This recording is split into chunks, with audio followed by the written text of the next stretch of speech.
నంది అవార్డుల విషయంలో కూడా మనకి ఏ రకమైనటువంటి ఇబ్బంది లేదు. నంది అవార్డులని తప్పనిసరిగా నిర్వహిస్తాం.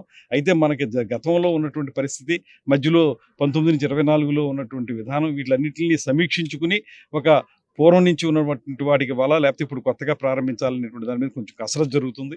జరిగిన వెంటనే నంది అవార్డులు కూడా ఇస్తాం. నంది నాటకోత్సవాలు కూడా కండక్ట్ చేస్తాం. ఖచ్చితంగా మీరే గమనిస్తే మీరు 2019, 24 మధ్యలో ఉన్న పరిస్థితికి ఇప్పుడు చూస్తే కళాకారులు, రచయితలు, కవులు లాంటి వాళ్ళు చాలా సంతోషంగా ఉన్నారు. వాళ్ళకు గుర్తింపు ఉంది.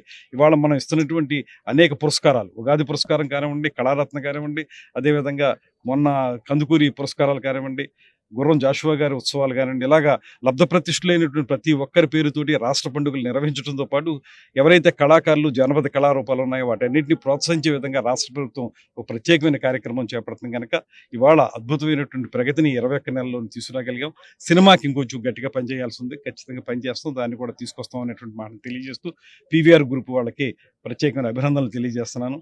వాళ్ళు త్వరలోనే మంచి రూపంలో దీన్ని తీసుకొచ్చి హైత్ లాంటి పెద్ద గ్రూప్‌తో టై అప్ అయ్యారు వాళ్ళు. వాళ్ళ ఆర్కిటెక్చర్ కూడా ఇక్కడ ఆర్కిటెక్ట్ కూడా ఇక్కడికి వచ్చారాయన. వారు కూడా సరైనటువంటి సలహాలు ఇచ్చి ఒక మంచి 5 స్టార్ హోటల్ ఇక్కడ ఏర్పడితే తద్వారా మనం ఇందాక అనుకున్నట్లుగా పర్యాటక రంగానికి గమ్యస్థానంగా విశాఖపట్నాన్ని తయారు చేయడంలో వీరు కూడా ఒక భాగం కావాలని మనస్ఫూర్తిగా కోరుకుంటూ సెలవు తీసుకుంటున్నాను.